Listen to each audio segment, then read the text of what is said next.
Start करते। तो last class में हमने क्वेश्चन सॉल्व कर रहे थे हम लोग किस पे, यही इंटरसेक्शन वाले यूनियन वाले प्रोबेबिलिटीज के क्वेश्चन हम लोग सॉल्व कर रहे थे। उसी पे फर्दर आगे बढ़ते हुए अगला सवाल जो है आपका, ये भी जेई मेन का ही सवाल है। अरे एक मिनट, अरे पेन टैब तो कनेक्ट ही नहीं किया।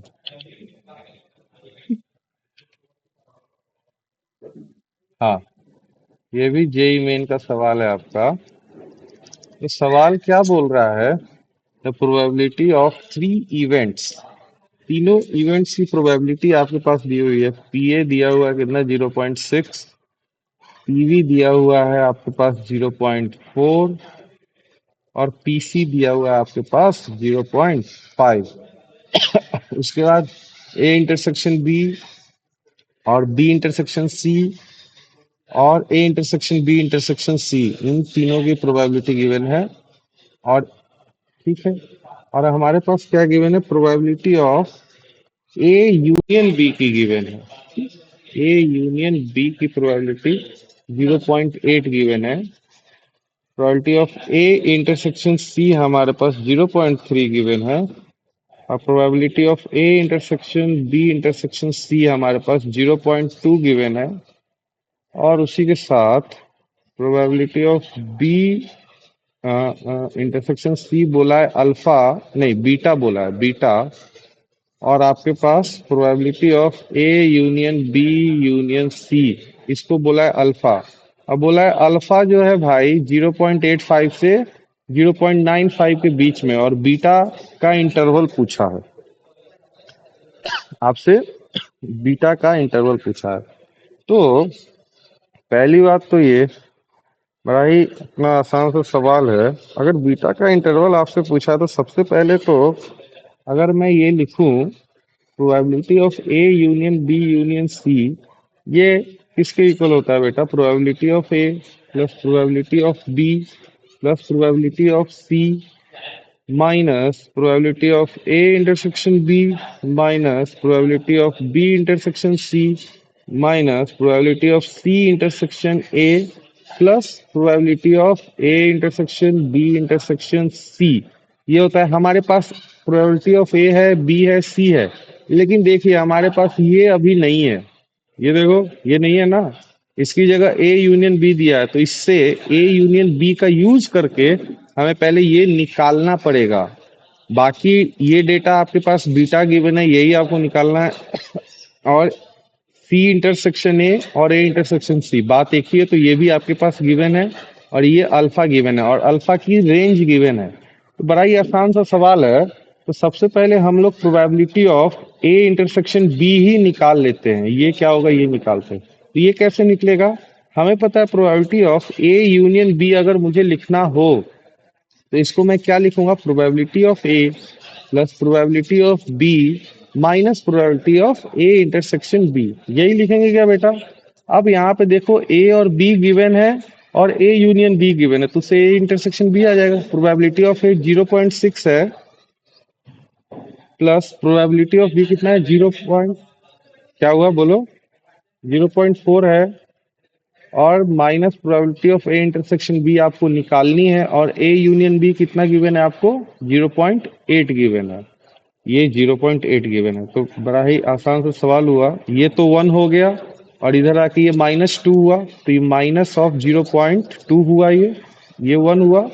और इधर आके 0.8 -1 मतलब minus of 0.2, that is equals to minus of probability of A intersection B. तो ए इंटरसेक्शन बी कितना आ गया, प्रोबेबिलिटी 0.2 के इक्वल। बस ये वैल्यू उठा के उसमें डाल देनी है हमें। ठीक है, तो डालते हैं भाई।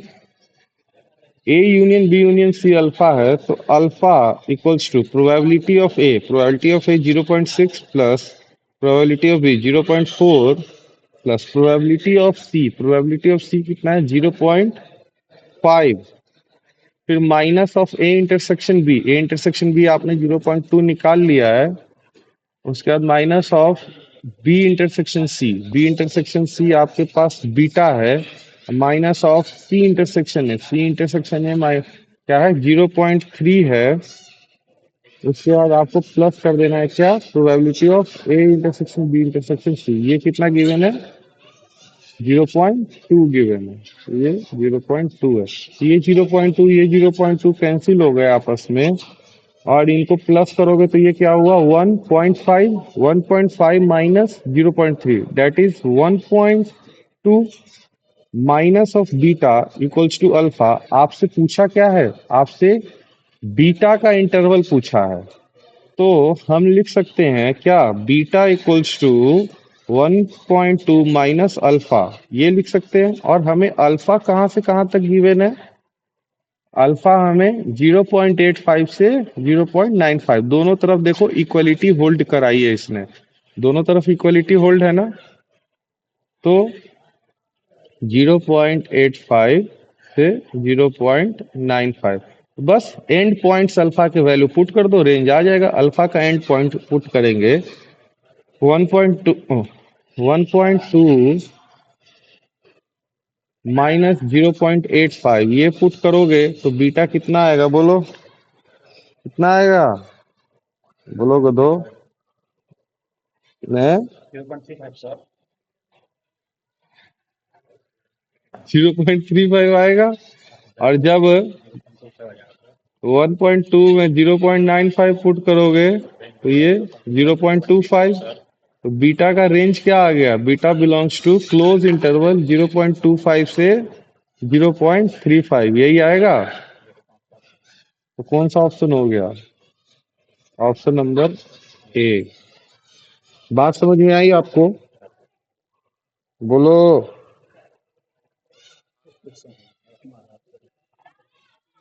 तो आगे बढ़ते हैं, पीडीएफ भेज दूंगा या कि छापोगे अभी,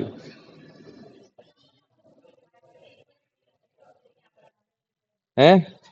अरे नोट तुम्हारा कंप्लीट है कि इनका पीडीएफ के सहारे जी रहे हो, कि पीडीएफ से कर लेंगे, सच सच बताओ। अबे नालायक हो कुछ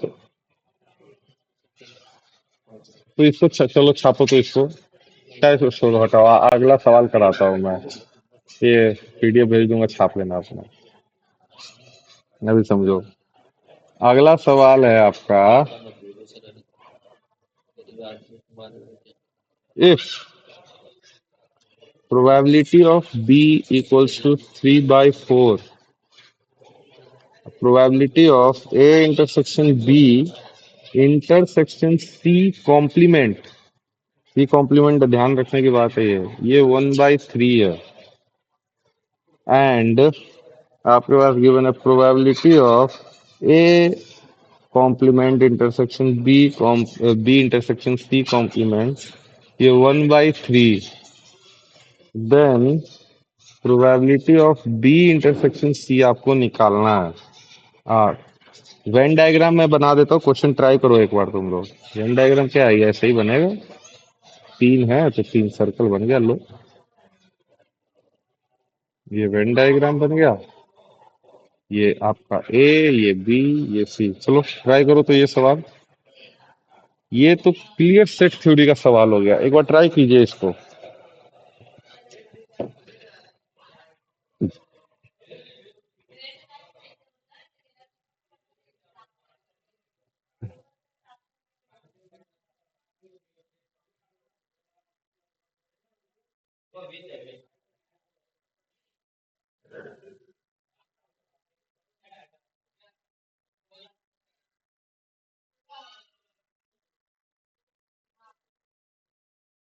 ट्राई करो बेटा एक बार, आदित्य, वकास, ट्राई करो।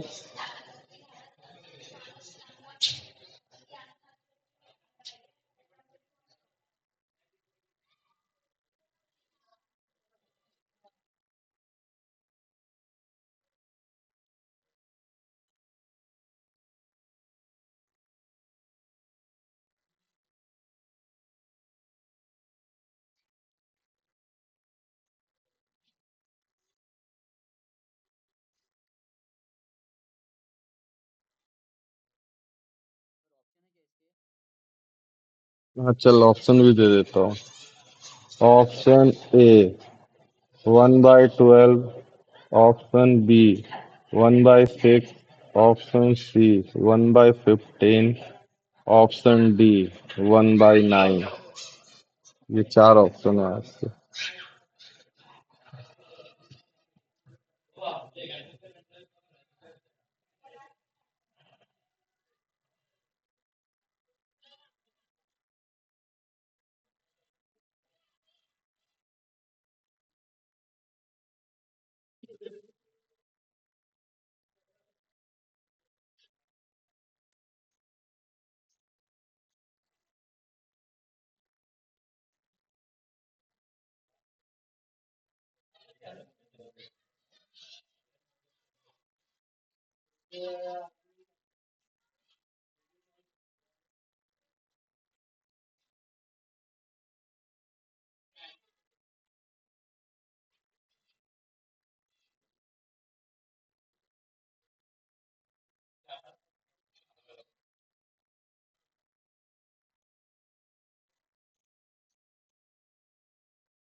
तो 1/12 सही जवाब।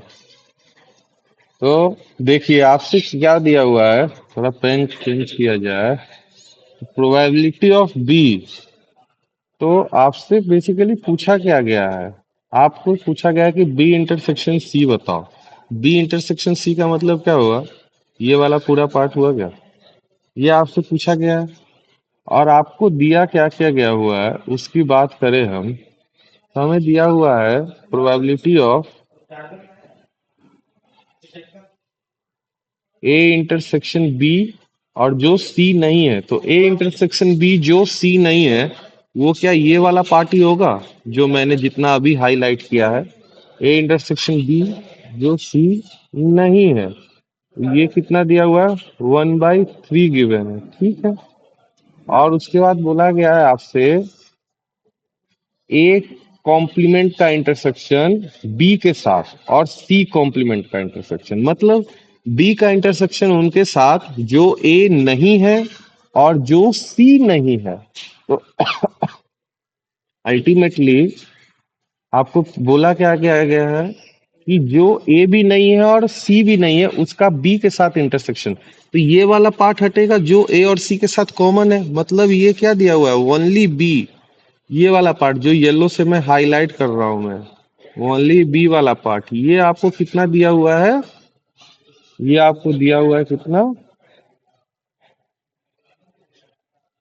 ये आपको दिया हुआ है 1/3, ठीक। और आपसे पूछा क्या है, ये वाला पार्ट। तो हमें ओवरऑल जो प्रोबेबिलिटी है बी की वो गिवन है 3/4।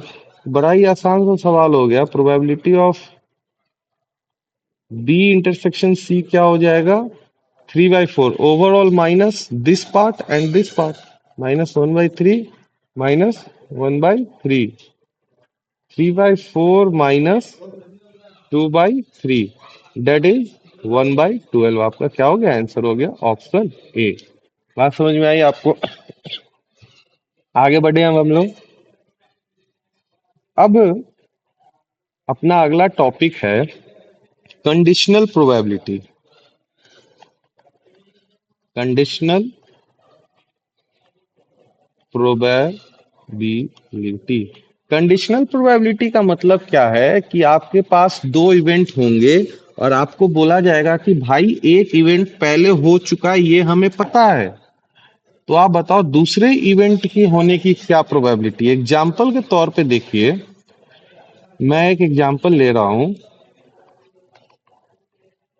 इवेंट ए है ऑड आउटकम, ये इवेंट है 135। अब किसका odd outcome, dice is throne. वो रैंडम एक्सपेरिमेंट क्या है आपका, रैंडम एक्सपेरिमेंट है, अ डाइस इज थ्रोन, डाइस को फेंका। तो ए है odd outcome, odd outcome event A है। इवेंट बी है प्राइम आउटकम।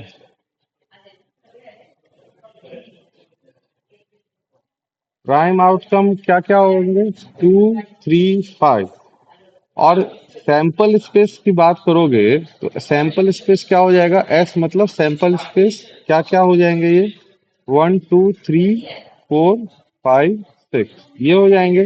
अब आपके पास बोला गया है कि भाई कि बी जो है ना, इवेंट बी पहले ही हो चुका है, मतलब आपको पता है कि आपको क्या पता है?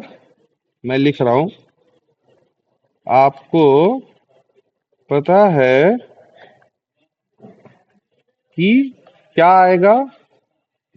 कि इवेंट बी ऑलरेडी अकर्ड। आपको क्या पता है? Event B has already occurred. Already occurred. Occurred की स्पेलिंग सही है क्या? अब देख लेना स्पेलिंग वगैरह। अब इवेंट भी ऑलरेडी अकर्ड है, मतलब हमें पता है कि प्राइम आउटकम आएगा। तो आपको बताना है इवेंट भी तो ऑलरेडी अकर्ड है, तो देन आपको फाइंड करना, find the probability, find the probability of occurrence of event A. ये बात हुई। मतलब आपको पहले से पता है कि भाई इवेंट बी हो चुका है, अब आपको प्रोबेबिलिटी फाइंड करनी है कि इवेंट ए अकर करे। तो कंडीशनल प्रोबेबिलिटी ये कहता है कि अगर हमारे पास दो इवेंट है तो उसमें से एक इवेंट आपको पहले से पता रहेगा कि भाई ये एक तो हो चुका है। अब आपको दूसरा निकाल की दूसरे के होने की उस कंडीशन में निकालना है कि पहला कंडीशन, सॉरी, पहला इवेंट ऑलरेडी फुलफिल्ड हो चुका है। अब दूसरा इवेंट होगा उसके बाद, तो उसकी प्रोबेबिलिटी बताना है। तो इसको लॉजिकली भी समझे बेटा। तो हमें एक चीज बताओ आप, अगर इवेंट बी हो चुका है, इवेंट बी हो चुका है पहले ही, मतलब कि हमें क्या पता है कि प्राइम आउटकम आएगा, आउटकम विल बी प्राइम। अरे क्या लिख रहा हूं मैं, रब भी नहीं हो रहा ये तो। चलो क्या हो, आउटकम विल बी प्राइम, ये हमें पता है। तो जब ये हमें पता होगा तो एक चीज बात बताओ, सैंपल स्पेस रीडिफाइन हो जाएगा इस सिचुएशन के वजह से। बोलो, ये बात समझ में आ रही है? हेलो?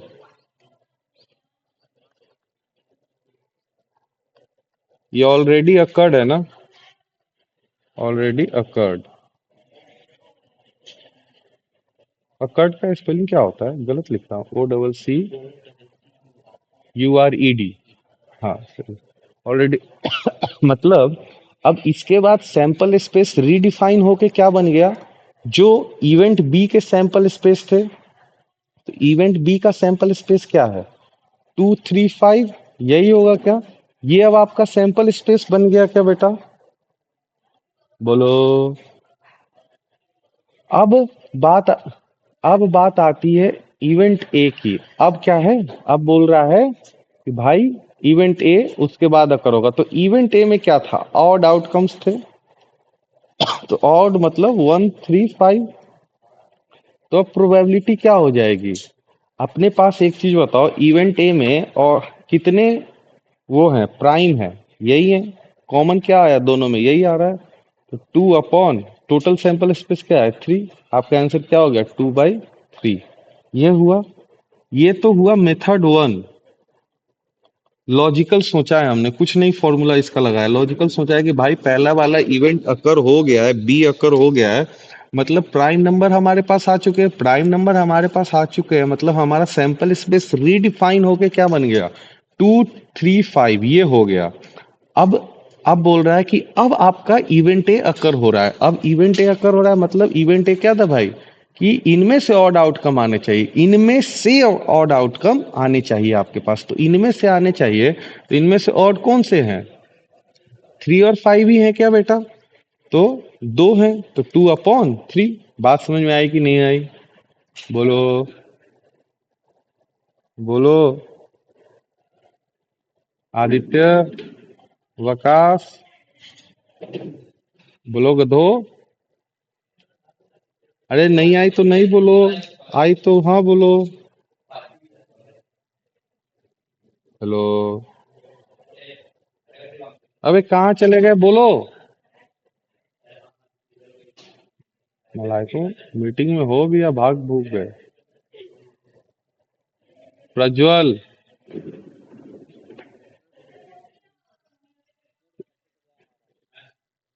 क्या हो गया तुम्हारा।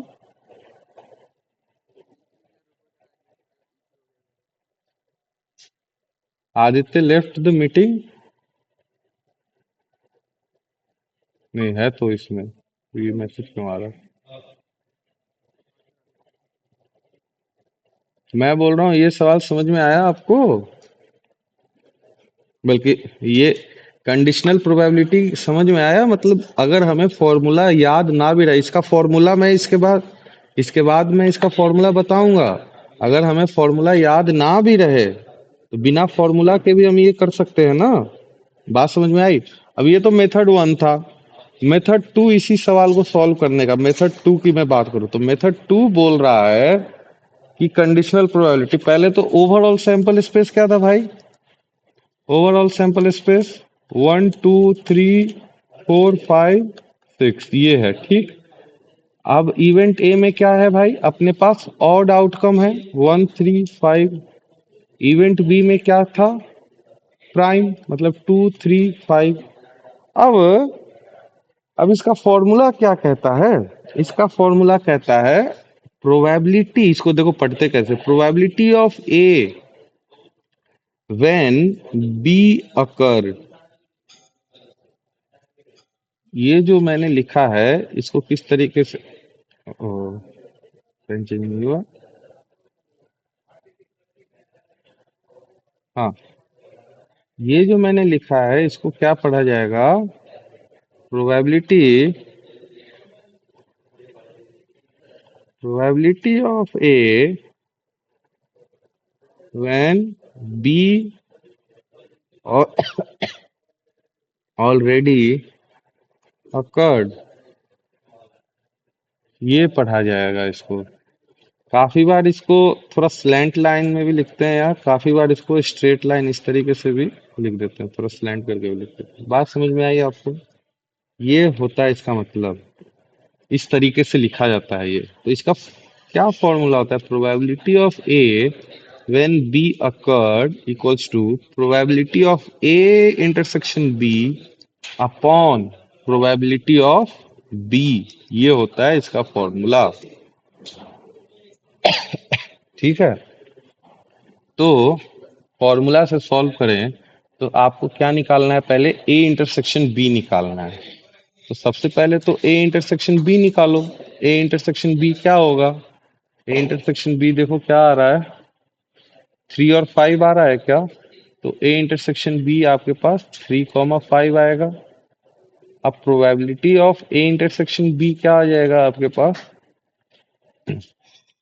2 अपॉन ये 2 है और सैंपल स्पेस 6, 2/6 मतलब 1/3, ठीक। और प्रोबेबिलिटी ऑफ बी की बात करें, प्रोबेबिलिटी ऑफ बी, तो बी में कितने एलिमेंट्स थे, 3 एलिमेंट और अपॉन 6, 3/6, यही हुआ क्या। तो ये क्या आ गया आपके पास, probability of A intersection B upon probability of B, ये किसके इक्वल आ गया, 1/3/3/6।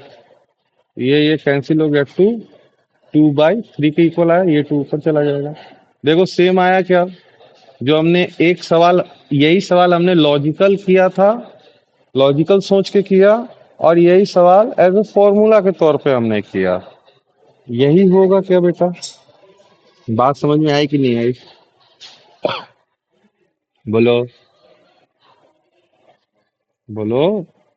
हाँ, अब हम लोग इसका डेफिनेशन लिख लेते हैं, तो रंग बिरंगा पेन से यूज करें। तो डेफिनेशन की बात की जाए,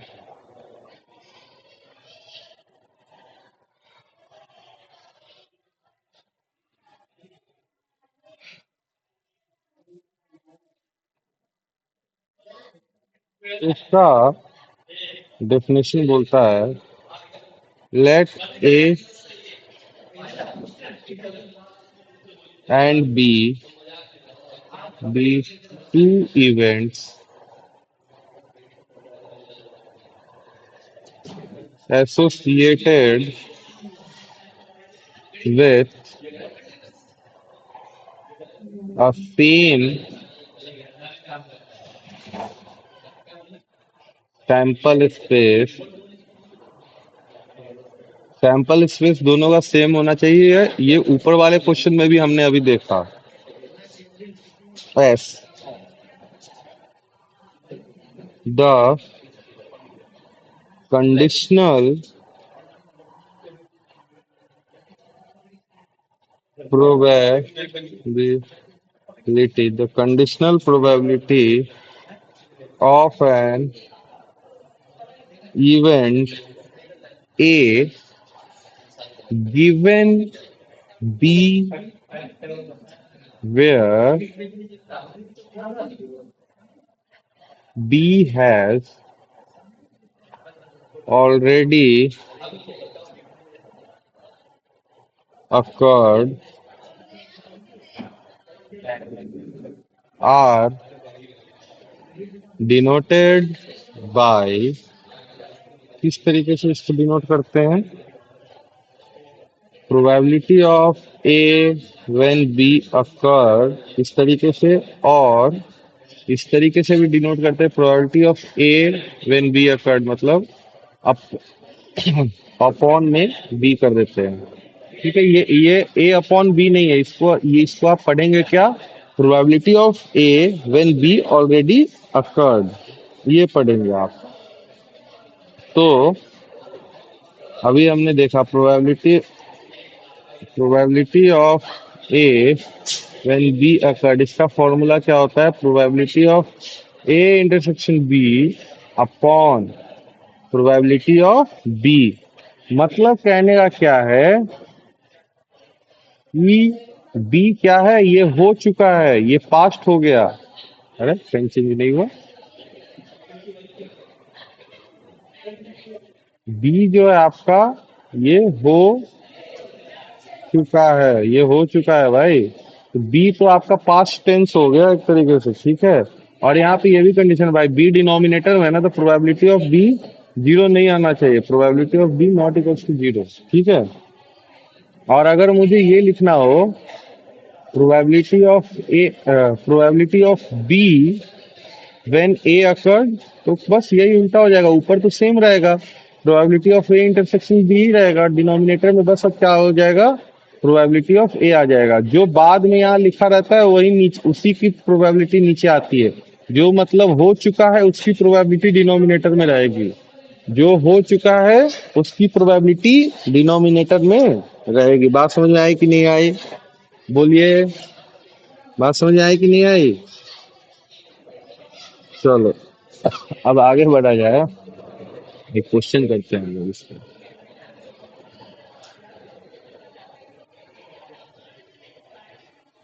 role a fair die twice, let A with the event that the sum of the two rolls equal to 6,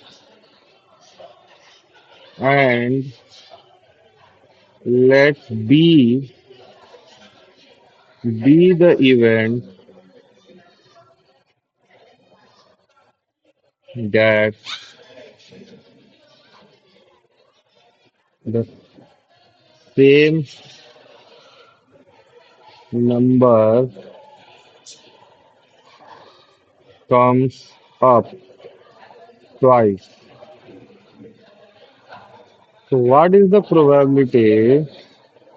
So what are probability of A when B occurred। अब सवाल पढ़ें क्या दिया हुआ है। सवाल हमें बोल रहा है कि भाई एक डाइस को हमने दो बार रोल किया या दो बार थ्रो किया, जो भी है दो बार किया। अब दो बार जो डाइस है इसमें इसका हम लोगों ने अच्छे से पोस्टमार्टम किया हुआ है, अच्छे से देखा हुआ है कि दो बार डाइस को रोल करेंगे तो क्या क्या केसेस बननी है। ठीक है, तो दो बार डाइस को रोल किया। इवेंट ए क्या बोल रहा है? इवेंट ए बोल रहा है आपको कि that the sum of the two rolls are equals to 6। Event A बोल रहा है सम इक्वल्स टू 6 होना चाहिए, सम इक्वल्स टू 6 होना चाहिए। और इवेंट बी क्या बोल रहा है? इवेंट बी बोल रहा है the same number comes up twice, same number comes up twice. इसको भी मैं आपको दो मेथड से करके बताता हूँ। एक तो डायरेक्ट फॉर्मूला वाला और एक जो हमारा ट्रेडिशनल मेथड है वो। अब आपसे पूछा क्या है? प्रोबेबिलिटी ऑफ ए बताना है जब बी हो चुका है। अब एक चीज बताइए, पहला तो मेथड वन, ट्रेडिशनल मेथड, मतलब कि बिना कंडीशनल का यूज किए हुए। अब बी हो चुका है तो हमारा सैंपल स्पेस तो रीडिफाइन हो गया ना भाई। अब मैंने लिखा B already occurred, B already occur, तो हमारा जो सैंपल स्पेस है वो बी के इक्वल हो जाएगा। Sample space equals to B. और बी क्या है? बी में क्या क्या पेयर बनेंगे? सेम नंबर ट्वाइस आना, मतलब वन वन, टू टू, अरे मिट जा भाई, two two, three three, four four, five five, six six. तो नंबर ऑफ एलिमेंट्स बी में कितने टोटल? 6 है क्या? 6 पेयर है ना, 6। अब आपको बोला है ए क्या है, इवेंट ए क्या है कि सम 6 आना चाहिए। तो सम 6 आना चाहिए, तो सम 6 आने के लिए कौन कौन से होते हैं? अगर ऐसे बात करें इन जनरल तो सम 6 आता है 1 5 में, सम 6 आता है बोलो 2 4 में, सम 6 आता है 3 3 में, सम 6 आता है 4 2 में, सम 6 आता है 5 1 में। ठीक। अब एक चीज बताओ, ये हमारा ए है, ये हमारा सैंपल स्पेस है। तो सैंपल स्पेस से कंपेयर कीजिए, कॉमन क्या आ रहा है? तो प्रोबेबिलिटी क्या हो जाएगी? यही 3 कॉमन है, 1/6, यही प्रोबेबिलिटी होगी। बोलो, बोलो भाई। ठीक। ये तो था अपना ट्रेडिशनल मेथड। अब जो फॉर्मूला वाला है वो, अपने को फॉर्मूला पता है, probability of A when B already occurred क्या होता है? Probability of A intersection B upon probability of B. तो probability of A intersection B, A क्या बोल रहा है? ए बोल रहा है कि बल्कि ए बोल रहा है सम इक्वल्स टू 6 होना चाहिए, और बी बोल रहा है कि सेम नंबर आना चाहिए। और तो बेटा इंटरसेक्शन हो और सेम नंबर आए, ए इंटरसेक्शन बी की बात करें, probability of A intersection B, intersection हो और सेम नंबर आए तो वो तो एक ही होगा, वन। एक ही कंडीशन होगा ना इंटरसेक्शन में, मतलब कि इंटरसेक्शन हो मतलब सेम नंबर आए और सम 6 हो, सेम नंबर आए और सम 6 हो। तो सेम नंबर आए और सम 6 हो तो ऐसा 3 3 का पेयर बनेगा, तो एक ही हुआ, वन। और टोटल कितने सैंपल स्पेस में केसेस? 36 केसेस थे, 1/36 हुआ।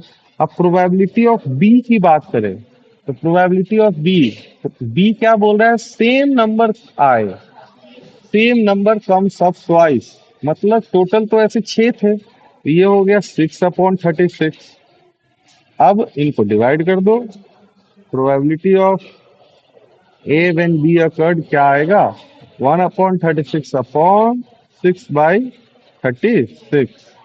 ये कैंसिल हो गया, क्या आ गया आपके पास? 1/6 answer.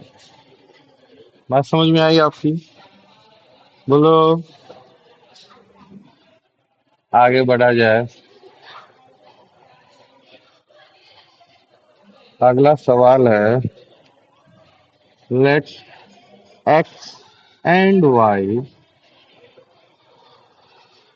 B two events such that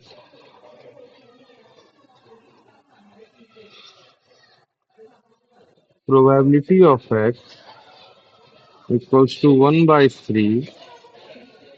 The probability of x when y already occurred, ये given है 1 by 2, and probability of y when already x occurred, ये आपको given है 2 by 5. तब आपसे पूछा then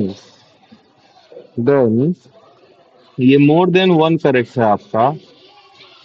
option A P Y equals to, मतलब probability of Y equals to 4/15।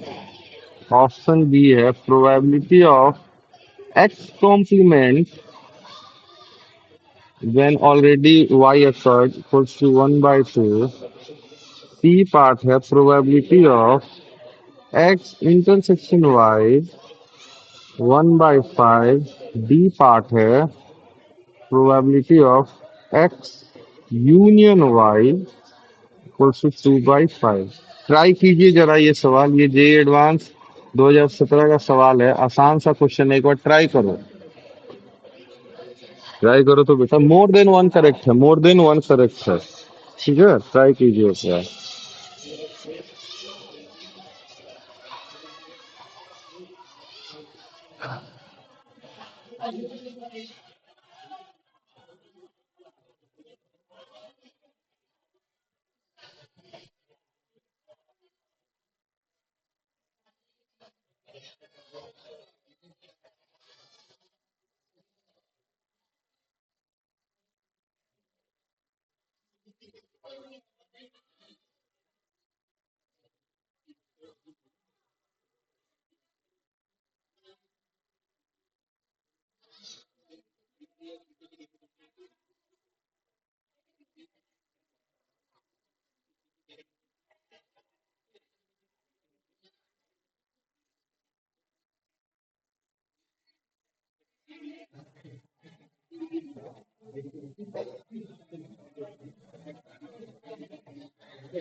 Try कीजिए, इसमें जस्ट आपको जो है ना मैनिपुलेशन करना है और कुछ नहीं।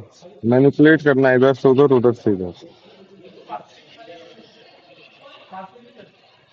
और कुछ नहीं करना है आपको। कर रहे हो कोशिश,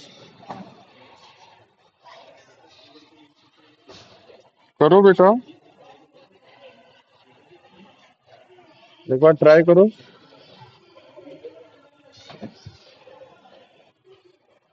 हाँ करो करो।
चलो मैं चालू करता हूँ, आप लोग चेक कीजिएगा। पेन बदल देते हैं। तो अब सबसे पहले देखा जाए तो हमारे पास इंफॉर्मेशन क्या क्या है। प्रोबेबिलिटी ऑफ एक्स है। अब एक चीज बताओ, अगर मैं probability of X then Y occurred इसका फॉर्मूला लिखे तो ये क्या होगा, probability of X intersection Y upon probability of Y होगा। अब ये वाला मैं फॉर्मूला अगर लगाऊं तो हमारे पास ये लेफ्ट हैंड साइड तो पता है, लेकिन राइट हैंड साइड में हमें दोनों में से कुछ भी पता नहीं है। कुछ भी नहीं पता है ना भाई, बोलो। कुछ भी नहीं पता है हमें, तो ये वाला लगाना फायदेमंद नहीं होगा अभी। अब फिर देखते हैं और क्या इंफॉर्मेशन गिवन है। और इंफॉर्मेशन हमारे पास जो गिवन है, और क्या गिवन है, probability of Y when X already occurred. इसका फॉर्मूला देखिए क्या होगा, probability of X intersection Y upon probability of X. यही होगा क्या, एक्स बाद में तो प्रोबेबिलिटी ऑफ एक्स। अब इसमें देखते हैं, ये वाला फॉर्मूला देखते हैं भाई। ये आपको गिवन है, ये आपको गिवन है। प्रोबेबिलिटी ऑफ एक्स आपको गिवन है, प्रोबेबिलिटी ऑफ एक्स गिवन है, तो यहाँ इसमें है ना हमें फॉर्मूला लगाना फायदेमंद है। यहाँ से हम probability of X intersection Y निकाल लेंगे। ठीक है, तो बस वैल्यू पुट कर देते हैं। तो ये गिवन है आपको कितना, 2/5 इक्वल्स टू प्रोबेबिलिटी, और क्रॉस मल्टीप्लाई पहले ही कर देता हूँ क्योंकि हमें एक्स इंटरसेक्शन वाई चाहिए ना। अरे क्या हो रहा है ये, आज पेन काम ही नहीं कर रहा, अंग्रेजी में। हाँ, इक्वल्स टू, बल्कि मल्टीप्लाई करना था ना, cross multiply. Probability of X इधर लाके मैं क्रॉस मल्टीप्लाई कर रहा हूँ into probability of X. Probability of X कितना था, 1/3। 1/3 equals to probability of X intersection Y. तो ये कितना आ गया भाई, 2/15 क्या आ गया, probability of X intersection Y आ गया 2/15।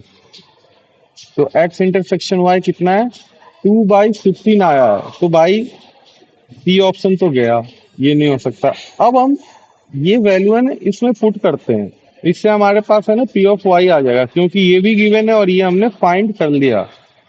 तो ये कितना था, 1/2। 1/2 इक्वल्स टू, ये हमने फाइंड कर लिया, तो डायरेक्ट हम क्रॉस मल्टीप्लाई कर देते हैं ना, इतना क्या लिखने जाए। तो यहाँ से पी ऑफ वाई क्या आ जाएगा आपका, P of X intersection Y upon P of X when Y already occurred. ये क्या आ गया, अच्छा एक्स इंटरसेक्शन वाई कितना है, हाफ क्या, अच्छा ये तो निकालना है हमने 2/15, और X when Y already occurred ये है 1/2। ये हो गया 2/15 डिवाइड बाई 1/2। तो ये कितना आ गया भाई, 4/15। तो प्रोबेबिलिटी ऑफ वाई कितना आ गया हमारे पास, 4/15। देखे जरा, यह है क्या, ऑप्शन ए तो भाई आपका सही है। अब आगे बढ़ते, आगे क्या पूछा है, probability of X union Y. Option D पहले सॉल्व कर लेते हैं, आसान है ये। तो प्रोबेबिलिटी ऑफ डी के लिए सॉल्व करो, एक्स यूनियन वाई, ये क्या हो जाएगा, probability of X plus probability of Y minus probability of X intersection Y. तो प्रोबेबिलिटी ऑफ एक्स आपको कितना गिवन था, आ गया 1/3, और प्रोबेबिलिटी ऑफ वाई हमने निकाला है 4/15। तो 1/3 plus 4/15 minus X intersection Y 2/15। तो ये सॉल्व करके हमारे पास कितना आ गया, 7/15। 7/15 आएगा, इसको माइनस कर लो 2/15, फिर ये प्लस कर लेना 7/15। तो 7/15 है क्या ऑप्शन, नहीं 2/5 है। तो ये भी आंसर गलत हो गया। अब बात करते हैं ऑप्शन नंबर बी की। ऑप्शन नंबर बी में क्या पूछा है हमसे, बी पूछा probability of X complement, probability of X complement when Y occurred, Y occurred. तो बेटा इसका फॉर्मूला लिखे तो ये क्या लिखेंगे, probability of X in complement intersection Y upon probability of Y, यही लिखेंगे क्या बेटा। अब एक चीज बताओ, एक्स कॉम्प्लीमेंट का इंटरसेक्शन वाई के साथ, अगर मेरे पास दो सेट है एक्स और वाई, ये एक्स है ये वाई है, अगर मेरे पास दो सेट है एक्स और वाई, तो एक्स कॉम्प्लीमेंट का मतलब क्या, जो एक्स नहीं है, जो एक्स नहीं है यही होता है एक्स कॉम्प्लीमेंट। एक्स कॉम्प्लीमेंट ये पूरा होगा बाहर वाला, और ये वाई का वो वाला पार्ट जहां पे इंटरसेक्शन नहीं है। अब इसका इंटरसेक्शन आप किसके साथ लोगे, अगर हम y के साथ लेंगे तो क्या ये सिर्फ ये वाला पार्ट आएगा हमारे पास, हाईलाइटेड वाला पार्ट, मतलब सिर्फ जो y है, ओनली y, वही वाला पार्ट आएगा क्या, बोलो, सिर्फ वही वाला पार्ट आएगा क्या। तो ये बेसिकली, ये छुपा के हमसे पूछा क्या है बेसिकली, ये जो चीज है ये क्या है, ओनली वाई, यही है, ओनली वाई। तो ओनली वाई निकाले तो ओनली वाई कैसे आएगा हमारे पास, ओनली वाई की बात की जाए, मतलब probability of X complement intersection Y, only Y कैसे आएगा, पूरे में से इंटरसेक्शन वाला पार्ट हटा दे, जैसे हम सेट थ्योरी में करते थे, पूरे वाई में से इंटरसेक्शन वाला पार्ट हटा दो, पूरा वाई मतलब प्रोबेबिलिटी ऑफ वाई में से माइनस कर दे probability of X intersection Y, यही कर दे। तो ये कितना आ जाएगा भाई, ये हमारे पास कितना आया था, 4/15 आया था ना, 4/15 माइनस, और एक्स इंटरसेक्शन वाई कितना आया था, एक्स इंटरसेक्शन वाई 2/15, 2/15, ये 4/15, 15 लिखना भूल गया क्या मैं, अरे डबल डबल हो गया, आज हैंग मार रहा है लैपटॉप बहुत ज्यादा। 4/15, 4/15 माइनस 2/15, ये कितना आ गया, 2/15। और तो बस आ गया आपका आंसर। तो मतलब probability of X complement when Y already occurred, ये क्या होगा, 2/15 अपॉन प्रोबेबिलिटी ऑफ वाई कितना था भाई, 4/15। तो 4/15, तो ये 15 15 कैंसिल, ये कैंसिल, तो ये कितना आ गया, 1/2 आपका आंसर आ गया। तो 1/2 आंसर जब आया, ऑप्शन कहाँ गया, कौन सा ऑप्शन, ऑप्शन बी सही है क्या, देखा जाए, हाँ ऑप्शन बी सही है। तो कौन कौन से ऑप्शन हो गए इसके, ए और बी आपका सही है, ए और बी सही है, आपका सही है क्या, कहीं डाउट इसमें, बोलो, डाउट है क्या, बोलोगे कदो, चलो फिर। अब इसमें अगला है आपके पास, अब एक multi multiplication theorem on probability. अब इसका नाम दे दिया मल्टीप्लिकेशन थ्योरम ऑन प्रोबेबिलिटी, बड़ा ही उल्लू बनाने वाली बात है, लेकिन थ्योरम का नाम है तो लिख देता हूं मैं, मल्टीप्लिकेशन थ्योरम ऑन प्रोबेबिलिटी।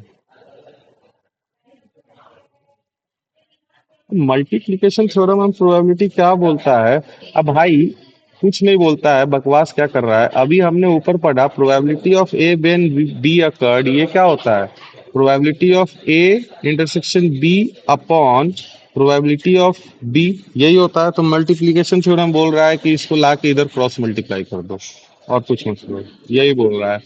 तो probability of A when B occurred into probability of B, ये इक्वल क्या हो गया, probability of A intersection B.